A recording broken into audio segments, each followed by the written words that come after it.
Hello everyone, my name is Sumit Chauhan. Welcome to my YouTube channel. तो चलिए आज हम स्टार्ट करते हैं एक्सरसाइज नंबर 5.3 अरिथमेटिक प्रोग्रेशन और क्वेश्चन नंबर 4 अपने पास। ठीक है, इससे पहले मैंने ना सभी क्वेश्चन करवा दिए हैं। अगर आपने वो वीडियो नहीं देखी तो एक बार जा करके विजिट कर लीजिए। ठीक है, अब यहाँ पे हम क्वेश्चन नंबर 4 को ना ध्यान से पढ़ेंगे। क्वेश्चन नंबर 4 क्या कह रहा है हमसे? क्वेश्चन नंबर 4 सर ये कह रहा है कि how many terms of the AP, कि कितनी है ना इसमें टर्म्स है इस एपी में। 9, 17, 25 ये हमें एपी दे रखी है। Must be taken to given a sum of 636, यानी कि 636, यानी कि ना यहाँ पे ना ये बताने हमें कि इस एपी में कितने टर्म्स है जिनका सम अपने पास कितना हो जाए, 636 हो जाए। ठीक है, तो यहाँ पे है ना कहने का मतलब ये है कि हमें है ना सर नंबर ऑफ टर्म्स निकालनी है इसमें, यानी कि n की वैल्यू चाहिए। अपने पास सम तो दे रखा है, SN दे रखा है अपने पास कि सम ऑफ द टर्म्स ये दे रखा है सर, एपी भी दे रखा है, जिससे हम अपने पास फर्स्ट टर्म आ जाएगी और अपने पास क्या आ जाएगा, कॉमन डिफरेंस आ जाएगा। ठीक है,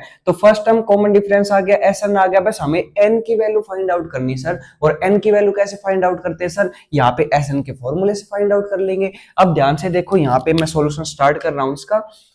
सॉल्यूशन है इसका, सॉल्यूशन यहाँ पे सर हमें है ना यहाँ पे लिख दो, वी नो दैट, यानी कि हम जानते हैं कि यहाँ पे एस एन का फॉर्मूला क्या होता है, n by two a plus में एन माइनस वन इंटू में डी, ये सर एस एन का फॉर्मूला होता है। यहाँ पे sum of the terms sir given है अपने पास, सम ऑफ द टर्म्स कितनी दे रखी है सर, 636, यानी कि 636 सर, 636 दे रखी है।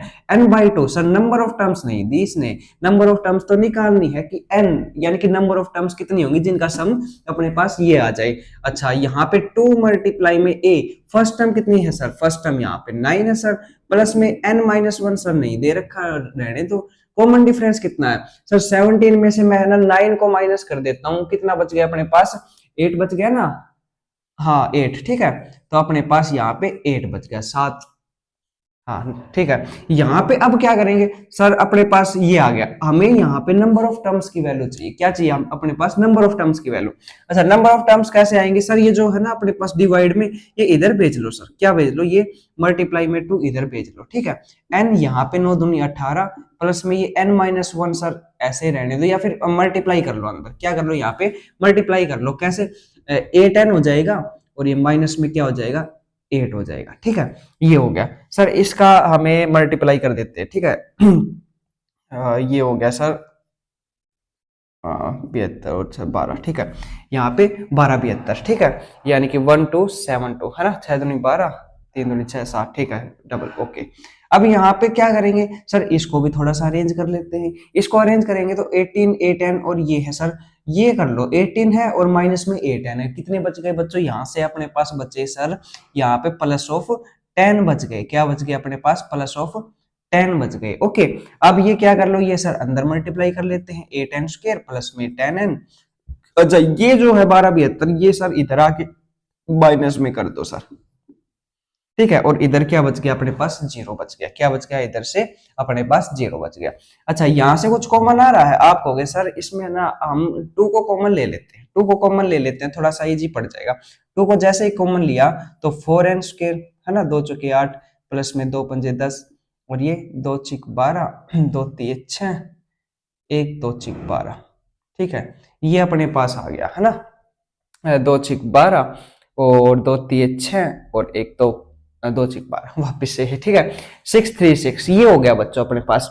अब ध्यान से देखो सर, ये अपने पास एक तरीके से क्वाड्रेटिक इक्वेशन बन गई, और क्वाड्रेटिक इक्वेशन को सोल्व करने के लिए हम किसका यूज करते हैं सर, रूट्स का यूज करते हैं। ठीक है, और इसमें जो रूट्स बनेंगे अपने पास कैसे बनते हैं सर, इसके है ना जो मल्टीप्लाई है वो किससे करूंगा, मैं 4 से करूंगा, और फिर इसके क्या बनाऊंगा, मैं रूट्स बनाऊंगा। ठीक है, अब देखो जैसे ही है ना 3 6 इसकी मल्टीप्लाई 4 से करेंगे तो अपने पास कितना आएगा सर, ये आएगा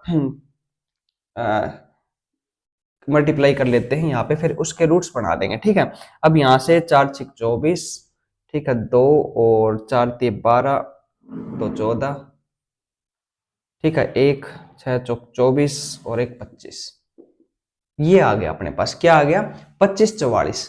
ठीक है, एक बार चेक और कर लेते हैं, 6 चौक 24, 2 4 3 12 14, ठीक है, 6 चौक 24 और 1 25। ठीक है, अब इसके सर हम है ना एक बार प्राइम फैक्टर्स बनाते हैं। प्राइम फैक्टर्स में ये देखते हैं कि है ना यहाँ पे सर सबसे छोटा है, यानी कि प्राइम नंबर सर 2 से हम डिवाइड करके देख लेते हैं।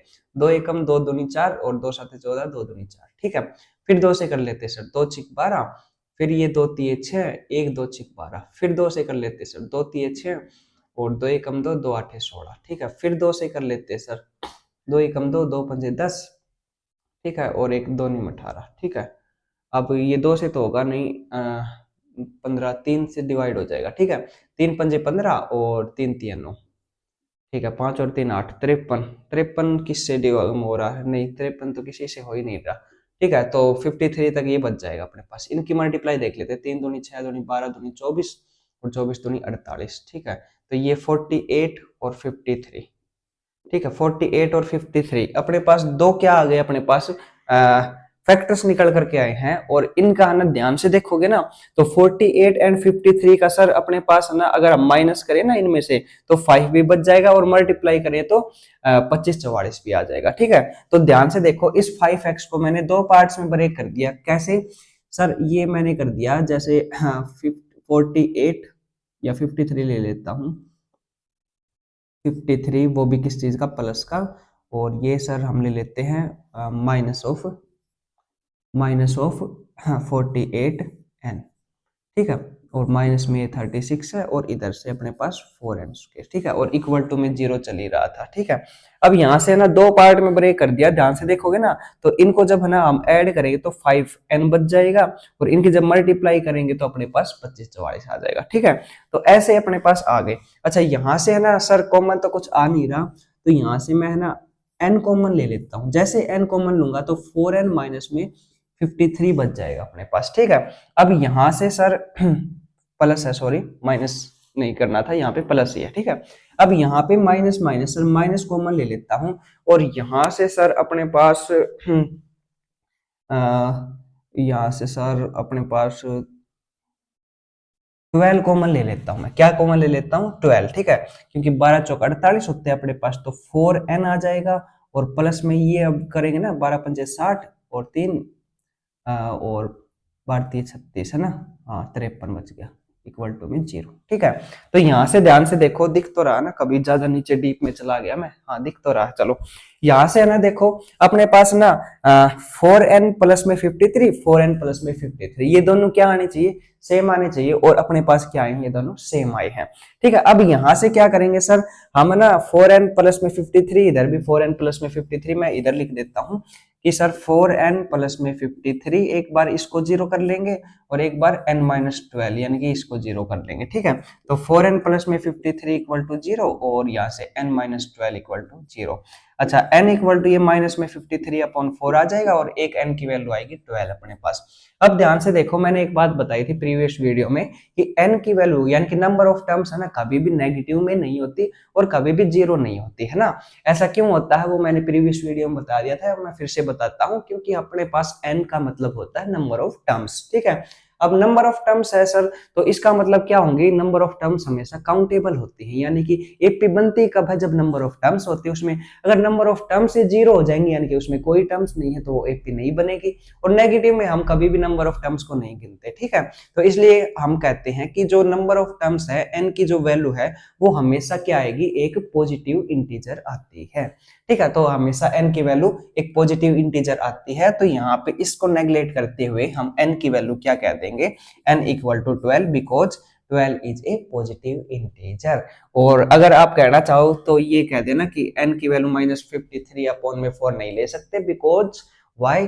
Because this is a not a positive integer, ठीक है।